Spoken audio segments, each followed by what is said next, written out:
We've all heard about the many tales of ships that have disappeared at sea in the Krakens and the Bermuda Triangle. Often, the ships reported to have disappeared in these destinations left no trace, and like others, they've never been recovered, which makes the story of the MV Joyita much more fascinating. Unlike many other ships that disappeared at sea, like the 1872 disappearance of Mary Celeste or the USS Cyclops disappearance in 1918, MV Joyita was recovered, but the crew and passengers of this small, somewhat ordinary merchant ship were never found. In this video, we'll look at what really happened, where all those people went, and how the ship remained adrift. Sit tight as we take on this mysterious bumpy sail. MV Joyita's disappearance. The cargo transport ship MV Joyita left the Apia Harbor from Samoa to the Tokelau Islands on October 3, 1955. Aboard the ship were 25 people, a 16-person crew and 9 passengers. Among these passengers were a government official, a doctor, and 2 children. The cargo transported included sacks of sugar, rice, flour, oil drums, and construction materials. So nothing unexpected is out of the ordinary. Unfortunately, the voyage was experiencing difficulties before it even began. It's said that the port engine's clutch had failed the previous day, which had set them back 24 hours. Despite this issue and having just one working engine, Captain Miller disregarded the problem. Perhaps he thought he'd made it all the way because the trip was meant to take them 48 hours. Unfortunately, things didn't go as planned, with the trip taking them much longer than expected. With vessels expected to be always on time, MV Joyita's failure to get to port as expected prompted the New Zealand Air Force to send out search and rescue teams 3 days later, a day later than MV Joyita's expected arrival. At the time, the vessel hadn't docked to port, and the Coast Guard hadn't received any distress calls. The Air Force initiated a search and rescue mission on October 6, 1955. The rescue team's plane scoured an area of over 260,000 square kilometers over the Pacific, but they couldn't find the vessel. Weeks later, Captain Gerald Douglas aboard MV Tuvalu found MV Joyita adrift at a 45-degree angle near Fiji, 970 kilometers off the original course. MV Tuvalu was a ghost ship traveling to Funafuti, an atoll that was more than 600 miles to the west. The scene of the wreck was an eerie puzzle. In addition to the ship being in extremely poor condition, it was half submerged. Investigations also revealed a severely damaged bridge plus shattered windows. MV Joyita was a shell of what it was before the wreckage. This scene was impossible to make of, and the most puzzling part was the passengers couldn't be found. Given how much time had passed between the disappearance and discovery of the ship's wreckage, it was lost October 3rd and the wreckage was discovered on November 10th. Damage was expected, but nothing like what was discovered. The discovered wreckage led to more questions than answers, mainly because the cargo and the life rafts were missing. Also missing from the MV Joyita were the navigational equipment, the captain's logbooks, and a gun. Interestingly, the doctor's bag, some of his medical supplies, and bloody bandages were retrieved. The most fascinating bit was that MV Joyita's radio was tuned to channel 2182 kHz, which is the International Marine Distress Channel, but the radio wasn't working. Also, all the clocks were frozen at 10:25. But these weren't the only oddities discovered. Others included the mattresses found lying against the starboard engine, as well as the makeshift awning that covered the deck's top. Also, the fuel levels showed that the vessel had traveled a total of 391 kilometers before it died, and the power was completely cut out. Investigations into the wreckage revealed leakages from corroded pipes that resulted in flooding in the lower deck and the bilge.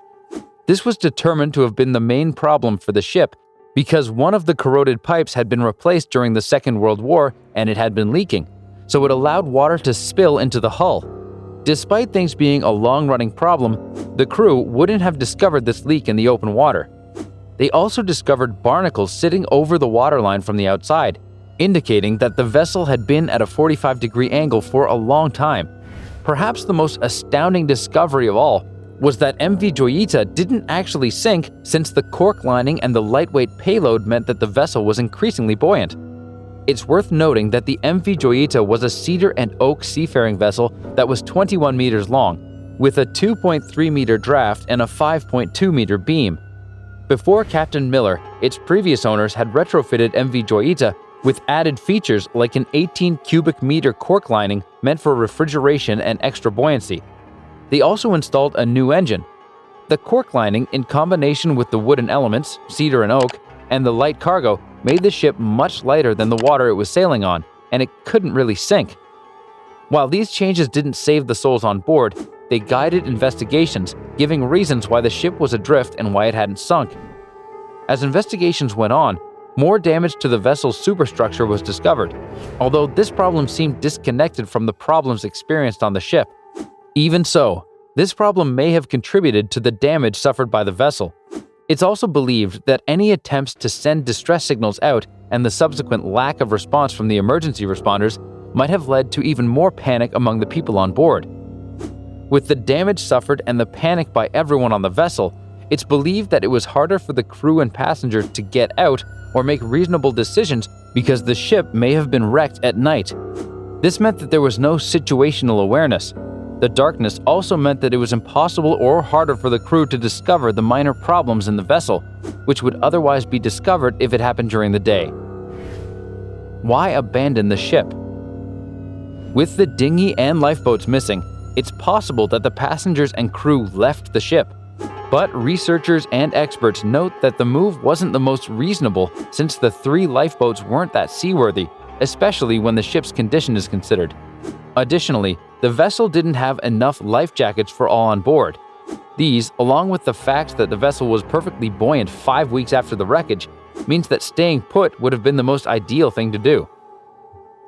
Theories about what happened to MV Joyita. So what really happened? It's believed that going with the bloody bandages found in the medical bags and the medical equipment, it's possible that either the passengers or the crew members were injured. The injuries suffered may have been inflicted by a broken glass from the bridge. Joyita may have gone through a severe event at sea, for example, a seaquake, a rogue wave, a storm, or a waterspout. But then such an event would have forced all aboard Joyita to stay put rather than go out into the chaotic and unsafe waters. Captain's mistake. One plausible theory is that the shipwreck could be blamed on the captain, especially because Captain Miller, though a brilliant and highly experienced seafarer, was somewhat reckless and acted callously where his crew was concerned. One researcher, David Wright, who wrote about the mystery extensively, quoted former crew members who noted that Captain Miller was not only dismissive and negligent, but also uncaring towards his crew. Miller was also reported to be in heavy debt, and he wasn't on great terms with one of his mates, Chuck Simpson. With this in mind, some people blame the captain for the disappearance of the crew and passengers aboard MV Joyita. Pirates? Mutiny on board? Despite one failed engine, it's said that Captain Miller was certain he would get to his destination at the Tokelau Islands safely in 48 hours. He'd sailed to several other destinations that took longer at sea, and after all, he was an experienced guy, his attitude towards the crew notwithstanding. So, is it possible that pirates took the passengers and crew, or that there was a mutiny on board? Unfortunately, there's no proof of any of this, and we'll never know if this happened. At this point, this might be the most reasonable explanation because they all disappeared and no evidence of their existence was left behind. Call to abandon ship? With the evidence of flooding in the ship, it's possible that the ship became unsafe, and all the people aboard were forced to leave it behind. While the occupants abandoned the ship and scurried away in the tiny rafts, they may have been swept away by the waves or capsized in the rough waters. Since most of them didn't have life jackets, they may have drowned.